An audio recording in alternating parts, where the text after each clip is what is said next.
भगवान शिव के अनेकों भक्त हुए हैं, जिनमें एक बहुत ही भोला भाला शिकारी था, जिसकी भोली भाली भक्ति से प्रसन्न होकर भगवान भोलेनाथ ने उसे नाम दिया कन्नप्पा नयनार। एक प्रचलित कथा के अनुसार कन्नप्पा नयनार एक शिकारी था।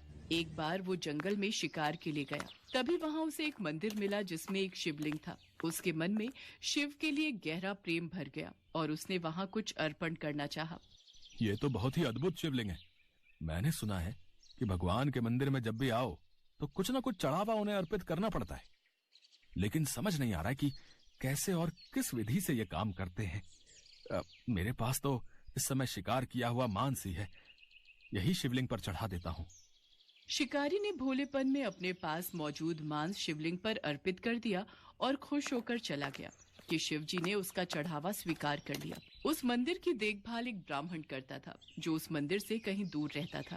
हालांकि वो शिव का भक्त था, लेकिन वो रोजाना इतनी दूर मंदिर तक नहीं आ सकता था, इसलिए वो सिर्फ 15 दिनों में एक बार आता था। अगले दिन जब ब्राह्मण वहाँ पहुँचा तो शिवलिंग के ऊपर मांस पड़ा देखकर वो भौचक्का रह गया। हे शिव शंकर, ये क्या? शिवलिंग पर मांस? जरूर किसी जानवर का काम होगा। जल्दी से यहाँ की सफाई कर देता हूँ, फिर पूजा पाठ प्रारंभ करूंगा। ब्राह्मण ने मंदिर की सफाई करके पूजा पाठ किया और चला गया। अगले दिन वो शिकारी और मांस अर्पण करने के लिए लाया और बैठकर शिवलिंग के सामने अपने दिल की बात करने लगा। अब वो मांस चढ़ाने के लिए रोज आने लगा। एक दिन जब वो मंदिर पहुंचा तो उसने सोचा, शिवलिंग कितना गंदा हो रहा है, क्यों ना आज इसकी सफाई कर दूं। लेकिन मेरे पास पानी लाने के लिए कोई बर्तन नहीं है। हाँ, एक उपाय है, झरने से पानी लाने का। मैं अपने मुंह में पानी भरकर ले आऊंगा। शिकारी झरने तक गया और अपने मुंह में पानी भरकर ले आया और उसने अपने मुंह का वही पानी शिवलिंग पर डाल दिया। शिकारी बार बार मुंह में पानी भरकर लाया और शिवलिंग की सफाई करता रहा। जब ब्राह्मण मंदिर आया तो मंदिर में मांस और शिवलिंग पर थूक देखकर घृणा से भर गया। ये कार्य कोई जानवर नहीं कर सकता, ये तो कोई नासमझ इंसान ही कर सकता है। मुझे मंदिर अच्छे से साफ करना होगा। शिवलिंग को शुद्ध करने के लिए मंत्र पढ़ने होंगे। बेचारा ब्राह्मण क्या करता, उसने पूजा पाठ किया और चला गया, लेकिन हर बार आने पर उसे शिवलिंग उसी अशुद्ध अवस्था में मिलता। एक दिन उससे रहा नहीं गया। उसने आंसुओं से भरकर शिवजी से पूछा, हे देवों के देव महादेव, आप इतना अपमान कैसे बर्दाश्त कर सकते हो? ये सब क्या हो रहा है? मुझे कुछ समझ नहीं आ रहा है प्रभु। ब्राह्मण को उस रात शिवजी ने स्वप्न में दर्शन दिए और बोले, उठो ब्राह्मण देव, जिसे तुम अपमान मानते हो वो एक भक्त का अर्पण है। मैं उसकी भक्ति से बंधा हुआ हूँ और वो जो भी प्रेम पूर्वक अर्पित करता है उसे मैं स्वीकार करता हूँ। मेरा वो भक्त बहुत ही भोला भाला है और मुझे मेरे वो भक्त अति प्रिय है जो निस्वार्थ भावना से मेरी सेवा करते हैं। अगर तुम उसकी भक्ति की गहराई देखना चाहते हो तो कल सुबह मंदिर के पास में कहीं छिप जाना और उसे देखना। अगले दिन ब्राह्मण मंदिर के पास झाड़ियों में छिप गया और शिकारी को देखने लगा। शिकारी मांस और पानी के साथ आया। उसे ये देखकर आश्चर्य हुआ कि शिव हमेशा की तरह उसका चढ़ावा स्वीकार नहीं कर रहे। हे भगवान, आप आज मेरा चढ़ावा स्वीकार क्यों नहीं कर रहे? मुझसे क्या भूल हुई है प्रभु? मैंने कौन सा पाप कर दिया? अरे, शिवलिंग की दाहिनी आंख से कुछ रिस रहा है। ये तो रक्त है। प्रभु, आपके तो आंख में चोट लग गई है। मैं अभी जड़ी बूटी पीस कर लगाता हूँ, आपकी आंख बिल्कुल ठीक हो जाएगी। ब्राह्मण छिपकर सब कुछ देख रहा था। शिकारी ने उस आंख में जड़ी बूटी लगाई ताकि वो ठीक हो सके, लेकिन उससे और रक्त आने लगा। आखिरकार शिकारी ने अपनी आंख देने का फैसला किया। उसने अपना एक चाकू निकाला और अपनी दाहिनी आंख निकाली और उसे लिंग पर रख दिया। रक्त टपकना बंद हो गया। शुक्र है, रक्त टपकना बंद हो गया। प्रभु, मैं आपको दुख में नहीं देख सकता। पर ये क्या, अब तो बाईं आंख से भी रक्त निकल रहा है। मुझे अपनी दूसरी आंख भी प्रभु को अर्पण करनी होगी। हे भोलेनाथ, ये कैसा भक्त है जो आपको अपनी आंखें अर्पित कर रहा है। धन्य है ये भक्त, इसका उद्धार कीजिए प्रभु। दूसरी आंख तो मैं लगा दूंगा, पर उसे रखना कहाँ है ये मुझे कैसे पता चलेगा, क्योंकि मैं तो दोनों आंखों से अंधा हो चुका हूँगा। मुझे तो कुछ दिखाई ही नहीं देगा। एक काम करता हूँ, जहाँ आंख लगानी है वहां पर मैं अपना पैर टिका देता हूँ ताकि सही जगह पर आंख लग जाए। शिकारी ने शिवलिंग पर उस जगह अपना पैर टिका दिया जहाँ पर उसे अपनी आंख लगानी थी, पर जैसे ही वो अपनी दूसरी आंख को तलवार से निकालने ही वाला था कि उसकी अपार भक्ति को देखते हुए वहाँ भगवान शिव प्रकट हो गए। ब्राह्मण की आंखें भी आंसुओं से भर आई थी। वो भी दौड़कर भोलेनाथ के चरणों में गिर पड़ा। ब्राह्मण देवता, देखा, ये मेरा प्रिय भक्त कन्नप्पा नयनार है। कन्ना यानी आंखें अर्पित करने वाला, नयनार यानी शिव भक्त। हाँ, आज से तुम इसी नाम से जाने जाओगे। प्रभु, आपके दर्शन पाकर मैं धन्य हो गया। प्रभु, आपने मुझे एक नया नाम देकर मेरा उद्धार किया है। मैं अब से आपकी पूजा में लीन होकर अपने जीवन को आपको समर्पित कर दूंगा। प्रभु, भगवान शिव ये सब सुनकर मुस्कुरा देते हैं और उनके आशीर्वाद से कन्नप्पा नयनार की आंखों की रोशनी वापस आ जाती है। वो हाथ जोड़कर भगवान शिव के चरणों में लेट जाता है और उसी दिन से उस शिकारी को कन्नप्पा नयनार के नाम से जाना जाने लगा। सच में भगवान निस्वार्थ सेवा भाव के ही भूखे हैं। शिकारी ने जिस भाव से जो अर्पण किया वो भगवान भोलेनाथ ने खुशी से स्वीकार किया। एकमात्र मैं ही हूँ यहाँ, मेरे अलावा यहाँ कोई नहीं है, अर्थात मैं ही ईश्वर हूँ, मैं ही परम ब्रह्म हूँ। तभी उनकी नजर नागशैया पर विराजमान विष्णु भगवान पर गई। योग निद्रा में विलीन इस नागशैया में विराजमान आखिर दिव्य पुरुष कौन है आप? और मैं जिस कमल से उत्पन्न हुआ उसकी ऊर्जा क्यों सोख रहे हैं आप? मैं आपकी ऊर्जा नहीं सोख रहा, बल्कि आप मेरी नाभि से उत्पन्न हुए हैं। यथार्थ आपका जन्मदाता मैं हूँ। आप भूल रहे हैं कि मैंने ही आपको सर्वप्रथम जागृत किया था और इस सृष्टि के समक्ष मैं ही पहले उत्पन्न हुआ हूँ, इसलिए मैं ही श्रेष्ठ हूँ। लेकिन जो आधार प्रदान करता है वही श्रेष्ठ होता है, और आपका आधार तो मैं हूँ। लेकिन आप तो यहाँ नीचे विराजमान हैं और मेरा कमल ऊपर ब्रह्मांड में उपस्थित है, इसलिए जो सर्वोच्च होता है वही श्रेष्ठ होता है। अब आप ये मान लीजिए कि मैं ही श्रेष्ठ हूँ। जब नारायण और ब्रह्मदेव इस विवाद में उलझे हुए थे कि उन दोनों में सर्वश्रेष्ठ कौन है, तब उनके समक्ष एक ऐसी ऊर्जा प्रकट हुई जो इस संसार में सबसे श्रेष्ठ है, यानी कि शिव भगवान का प्रकाश लिंग। वो दोनों ही प्रकाश लिंग को देखकर स्तब्ध रह गए और तभी उस प्रकाश में से आकाशवाणी हुई। हे ब्रह्मदेव, आप सृष्टि की रचना के लिए उत्पन्न हुए हैं, और हे नारायण, आप इस सृष्टि की रक्षा और पालन के लिए। किंतु आप दोनों इस विवाद में कैसे उलझ गए? लेकिन फिर भी आप दोनों ये ज्ञात करना चाहते हैं कि कौन श्रेष्ठ है, तो आप दोनों इस लिंग के विपरीत छोर की ओर बढ़िए, और दोनों में श्रेष्ठ वही होगा जो सर्वप्रथम इसके छोर के अंत तक पहुंचने में सर्वप्रथम होगा। इसके बाद ब्रह्मदेव हंस पर सवार होकर ऊपर की ओर चल पड़े, तो वहीं विष्णु जी अपने वराह अवतार में नीचे की ओर चल पड़े। काफी देर तक ऊपर बढ़ते हुए ब्रह्मदेव को रास्ते में एक केतकी पुष्प दिखा। प्रतीत होता है कि इस परोक्ष लिंग का कोई अंतिम छोर नहीं है, किंतु अगर ये पुष्प भी ये प्रस्तुत करे कि मैं स्तंभ के अंतिम छोर तक पहुंच चुका हूं, तो इस प्रतियोगिता में मेरी विजय ही होगी। तभी वो पुष्प ब्रह्मदेव के हाथों में आता है। कौन हो तुम और यहाँ क्या कर रहे हो? फिर वो पुष्प एक लड़की का रूप ले लेती है। मैं केतकी पुष्प हूँ। जैसी ही मेरी उत्पत्ति हुई, इस प्रकाश स्तंभ की रोशनी से प्रभावित होकर मैं इस ओर आ गई। केतकी पुष्प, मैं ही इस सृष्टि की रचना करने वाला हूँ, और अगर तुम चाहती हो कि तुम्हें सर्वश्रेष्ठ पुष्प माना जाए, तो तुम्हें मेरा एक काम करना होगा। आपके इस प्रस्ताव के लिए धन्यवाद, और मैं आपकी सहायता जरूर करूंगी। काफी देर तक जब नारायण और ब्रह्मदेव दोनों को ही लिंग का छोर नहीं मिलता, तो वो दोनों वापस अपनी जगह पहुंच जाते हैं। क्या आप दोनों को लिंग का छोर मिला? क्षमा करे प्रभु, लेकिन बहुत खोजबीन के बाद भी मुझे इस लिंग का छोर नहीं मिला। अब मुझे ज्ञात हो गया है कि ब्रह्मदेव और मुझ में से कोई भी श्रेष्ठ नहीं है। ये सत्य नहीं है। मैं इस लिंग का अंतिम छोर ढूंढने में सक्षम हो गया हूँ, इसलिए मैं ही सर्वश्रेष्ठ और सर्वोत्तम हूँ। और इसका प्रमाण भी है मेरे पास। ये केतकी पुष्प, जिसे मैंने प्रकाश स्तंभ के ऊपरी शिखर पर पाया। अगर आपको मुझ पर संदेह है तो आप इस पुष्प से पूछ सकते हैं। हाँ, ये बिल्कुल सत्य कह रहे हैं। ब्रह्मदेव ने मुझे इस लिंग के ऊपरी शिखर पर ही पाया था। तभी उस प्रकाश लिंग ने महादेव का अवतार ले लिया।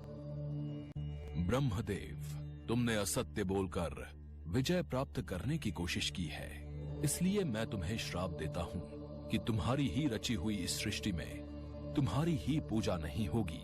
और केतकी, मैंने तुम्हें अपना प्रिय पुष्प बनाने के लिए उत्पन्न किया था, लेकिन असत्य कहकर तुमने ये हक खो दिया है।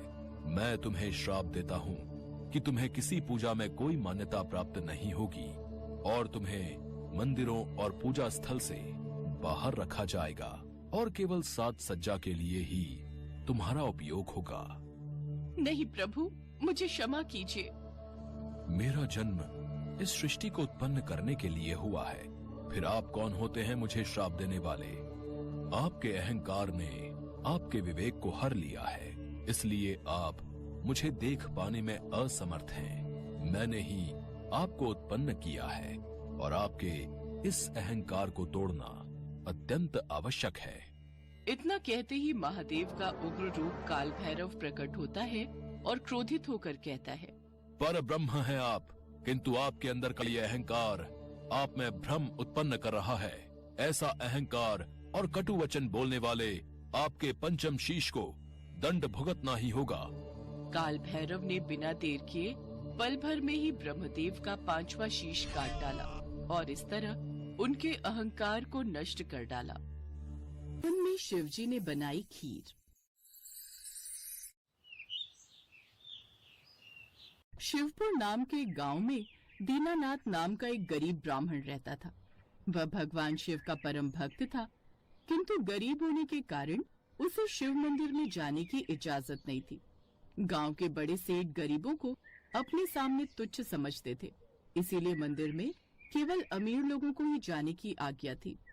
हे शिव शंकर, गांव में आपका इतना सुंदर मंदिर है, परंतु गांव के सेठ हमें मंदिर में प्रवेश ही नहीं करने देते।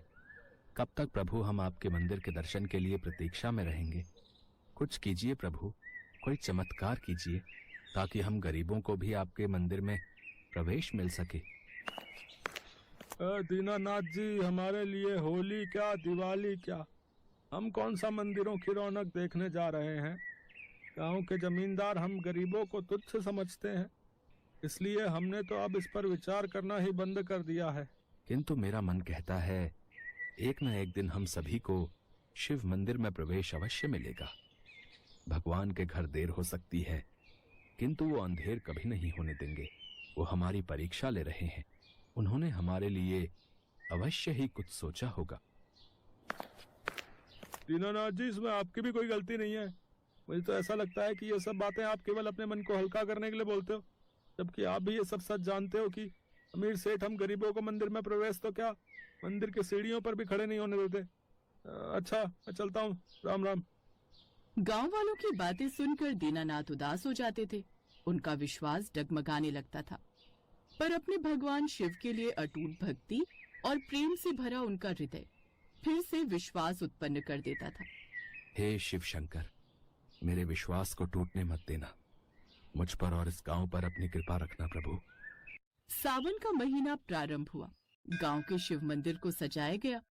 गांव के अमीर भक्त रोज दर्शन के लिए आने लगे।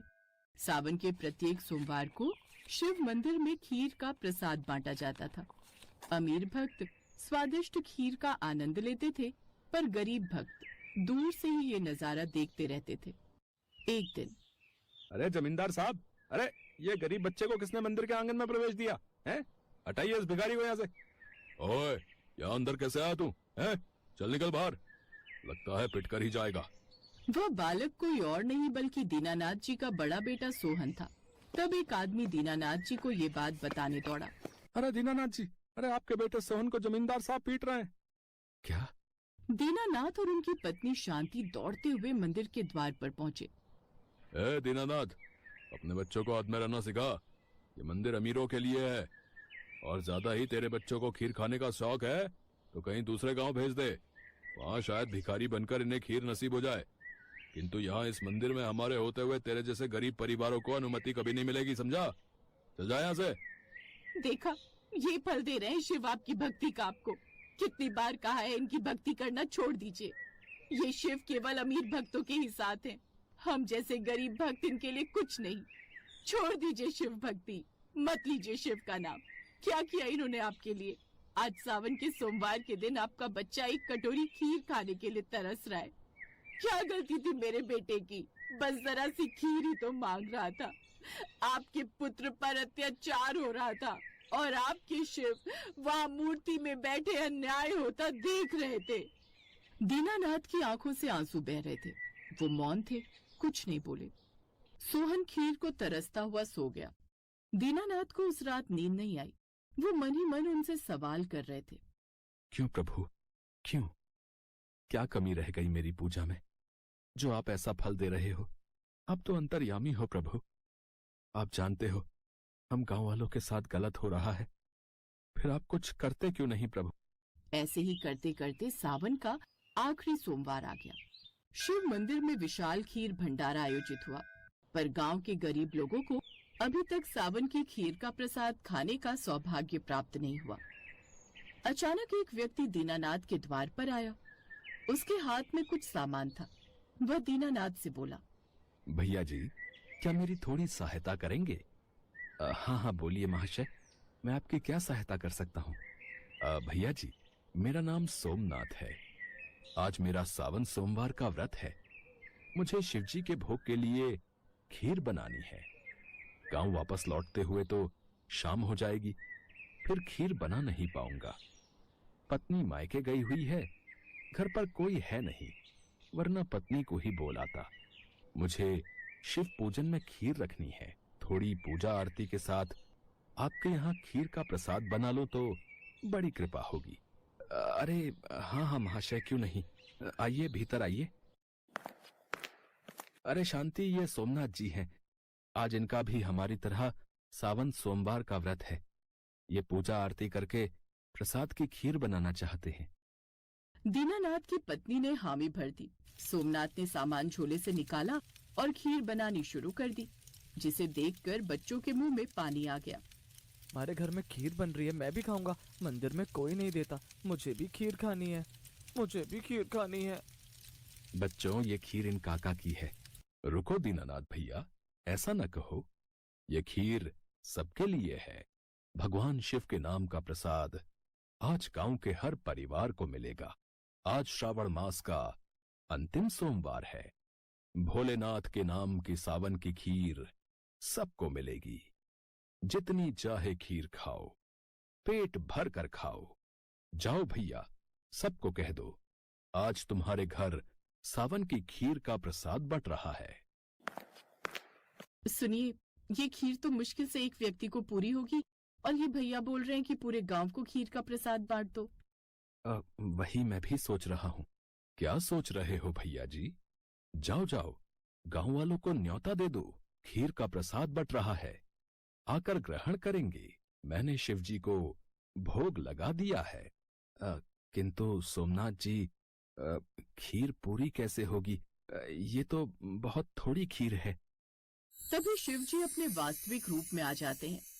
प्रभु, आपके दर्शन पाकर जीवन धन्य हो गया। प्रभु प्रभु, आपकी जय हो शिव शंभु। दीनानाथ, ये खीर का पात्र तब तक खाली नहीं होगा जब तक तुम नहीं चाहोगे। इस खीर में मेरा आशीर्वाद मिला है, इसे गांव में बांट दो। आज मेरे सावन के सोमवार में कोई भक्त खीर के प्रसाद से वंचित नहीं रहेगा। तुमने मेरी निस्वार्थ भावना से मदद की थी। मैं तुम्हें आशीर्वाद देता हूँ। तुम्हारे घर धन धान्य की कभी कमी नहीं होगी। मेरी कृपा सदैव तुम पर बनी रहेगी। इतना कहकर शिवजी अंतर ध्यान हो गए। दीनानाथ ने जब प्रसाद बांटना शुरू किया तो गांव वाले ये चमत्कार देखकर दंग रह गए। अब तो गांव के अमीर सेठ भी इस चमत्कार को देखने आने लगे। सबने शिवजी की शक्ति और चमत्कार को देखा। सेठों का मुंह शर्मिंदगी से झुक गया। सेठ जी, जमींदार साहब, अभी भी समय है। अहंकार का त्याग करके भगवान शिव के हाथों की बनी खीर ग्रहण कीजिए ताकि उनकी कृपा प्राप्त हो सके। दीनानाथ ने अमीर सेठों को भी खीर का प्रसाद दिया, क्योंकि वो जानता था कि भगवान के लिए सभी प्राणी एक समान हैं और भगवान के प्रसाद में कोई ऊंच नीच का भेदभाव नहीं होता। अमीर सेठों को ये बात थोड़ी देर में समझ आई। उस दिन के बाद शिव जी की कृपा से गांव में अमीरी गरीबी का भेदभाव मिट गया और शिव जी का मंदिर सदैव के लिए सभी भक्तों के लिए खुल गया। सदियों पहले की बात है। एक बार समस्त श्रेष्ठगण और विद्वान पंडित ऋषि मुनि के लिए एक सभा आयोजित होती है, जिसमें महर्षि वशिष्ठ, महर्षि विश्वामित्र और नारद जैसे महान विद्वान शामिल होते हैं। वो सभी आपस में इस बात पर चर्चा करते हैं कि भगवान राम का नाम स्वयं राम के अस्तित्व से बड़ा है। उसी सभा में भगवान राम के परम भक्त हनुमान जी भी मौजूद होते हैं। हनुमान जी उन सब की बातों को बड़े गौर से सुन रहे होते हैं। तभी नारद हनुमान की तरफ देखते हैं और मन ही मन सोचते हैं, राम का नाम स्वयं राम के अस्तित्व से बड़ा है और इस बात को तो मैं सिद्ध करके ही रहूंगा। कुछ देर बाद सभा का समापन होता है। सभी ऋषिगण वहाँ से प्रस्थान के लिए खड़े होते हैं तो हनुमान जी सबके अभिनंदन के लिए खड़े होते हैं। तो नारद जी हनुमान के पास आते हैं और उनसे कहते हैं, नारायण नारायण, क्या बात है हनुमान जी, आप सभी ऋषि गणों का कितना आदर करते हैं। जैसे ही सभा समाप्त हुई आप उनके अभिनंदन के लिए उठ खड़े हुए, लेकिन एक बात आपको अजीब नहीं लगती? कौन सी बात देवऋषि जी, आप स्पष्ट शब्दों में कहिए कि आप कहना क्या चाहते हैं। ऋषि विश्वामित्र तो एक राजा है और फिर एक राजा का ऋषि के रूप में अभिनंदन कैसा? मुझे तो ये बात ठीक नहीं लगती। हनुमान जी देव ऋषि नारद की इस बात को भली भांति समझ जाते हैं कि वो क्या कहना चाहते हैं। इसलिए जब सभी ऋषिगण वहाँ से प्रस्थान करते हैं तो हनुमान जी हाथ जोड़कर उन सब का अभिनंदन करते हैं। लेकिन ऋषि विश्वामित्र के जाने पर वो ऐसा नहीं करते, जिससे इसे अपना अपमान समझकर ऋषि विश्वामित्र बहुत क्रोधित हो जाते हैं और वो चिल्लाते हुए राम के पास जाते हैं और कहते हैं, हे राम, तुम्हारे भक्त हनुमान ने मेरे अलावा सभी ऋषि गणों का अभिनंदन किया और जानबूझकर मेरी अनदेखी की। इसका दंड तो उसे मिलना ही चाहिए। ऋषि विश्वामित्र भगवान राम के गुरु थे, जबकि हनुमान उनके प्रिय भक्त। उनके लिए दोनों ही महत्वपूर्ण थे, मगर इस संसार में गुरु का स्थान तो सबसे ऊंचा होता है। इसलिए राम विश्वामित्र के शब्दों की अवहेलना नहीं कर सकते थे। काफी सोच विचार करने के बाद राम विश्वामित्र जी से कहते हैं, हे गुरुदेव, आप ही बताएं कि इस अवहेलना के बदले हनुमान को क्या दंड दिया जाए। उनकी बात सुनकर ऋषि विश्वामित्र क्रोधित हो जाते हैं और उनके ऊंचे स्वर से समस्त सभा कांप जाती है। राम, हनुमान को मृत्यु दंड दिया जाए, मृत्यु दंड, और इसे मृत्यु दंड तुम्हारे हाथों दिया जाए, यही इसकी सजा है। अपने गुरुदेव के मुंह से ऐसी बात सुनकर राम आश्चर्यचकित हो जाते हैं और हनुमान के लिए अपार प्रेम होते हुए भी ऋषि विश्वामित्र की बात का समर्थन करने पर विवश होकर कहते हैं, हनुमान, तुम्हारा ये दंड क्षमा योग्य नहीं है, तो तुम्हें मृत्यु दंड अवश्य दिया जाएगा। जैसी आपकी इच्छा प्रभु, आपके हाथों मृत्यु पाना तो मेरा सौभाग्य होगा। श्री राम अपने गुरुदेव की बात का मान रखते हुए हनुमान को मृत्यु दंड देने के लिए तैयार हो जाते हैं और हनुमान जी असमंजस में पड़ जाते हैं। मगर तभी नारद उनके पास आकर कहते हैं, नारायण नारायण, राम भक्त हनुमान, मेरी मानो तो राम नाम में लीन हो जाओ। हो सकता है उनके नाम में लीन होने से स्थिति में परिवर्तन हो जाए। नारद की बात मानकर हनुमान जी जंगल के बीचों बीच एक पेड़ के नीचे बैठकर राम नाम का जप करने लगते हैं। जय श्री राम, जय श्री राम, जय श्री राम, जय श्री राम, जय श्री राम। हनुमान राम नाम में विलीन हो जाते हैं और उधर राम हनुमान को मृत्युदंड देने के लिए वहां उपस्थित हो जाते हैं। विधि का विधान भी कितना अजीब है। जो अपार स्नेह का भागी है, आज उसी को मृत्युदंड देने को विवश हूँ। भगवान राम ख्यालों में खोए हुए ही होते हैं कि तभी उन्हें अपने गुरु विश्वामित्र के अपमान का स्मरण हुआता है और वो क्रोधित अवस्था में आकर अपना बाण निकालकर हनुमान की तरफ छोड़ देते हैं, किंतु उनके बाणों का हनुमान पर कोई असर नहीं होता। ये कैसी विडंबना है, मेरे सभी बाण निष्क्रिय क्यों हो रहे हैं? हनुमान आंखें बंद करके लगातार राम नाम का जप किए जा रहे थे। राम अपनी हर बलशाली शक्तियों का प्रयोग करके थक जाते हैं, किंतु वो हनुमान का बाल भी बांका नहीं कर पाते। राम आश्चर्यचकित होकर कहते हैं, कुछ भी हो हनुमान, लेकिन तुम्हें मृत्युदंड तो मैं देकर ही रहूंगा। अपने गुरुदेव को दिए वचन का पालन मुझे करना ही होगा। इतना कहते ही राम अपना ब्रह्मास्त्र निकालते हैं और उसका प्रयोग करने लगते हैं। वो जैसे ही ब्रह्मास्त्र का प्रयोग करते हैं तो तीनों लोकों में हाहाकार मच जाता है। जमीन से ज्वालामुखी फूट पड़ती है, सागर में ऊंची ऊंची लहरें उठ खड़ी होती हैं, पर्वत ढह कर गिरने लगते हैं, जंगल में आग लग जाती है। जीव जंतु प्राणी सभी अपनी जान बचाने के लिए संघर्ष करने लगते हैं, किंतु राम नाम में लीन हनुमान अभी भी राम नाम के जप में लीन रहते हैं। उन पर ब्रह्मास्त्र भी बेअसर रहता है। राम नाम का जप हनुमान के लिए सुरक्षा कवच का काम करता है। इतनी प्रलय और राम नाम की शक्ति देख नारद ऋषि विश्वामित्र के पास जाते हैं और उन्हें सारी सच्चाई बता देते हैं। फिर ऋषि विश्वामित्र राम को अपने वचन से मुक्त कर देते हैं। नारद ये सिद्ध करने में सफल हो जाते हैं कि राम नाम की शक्ति स्वयं राम के अस्तित्व से कई गुना अधिक शक्तिशाली है।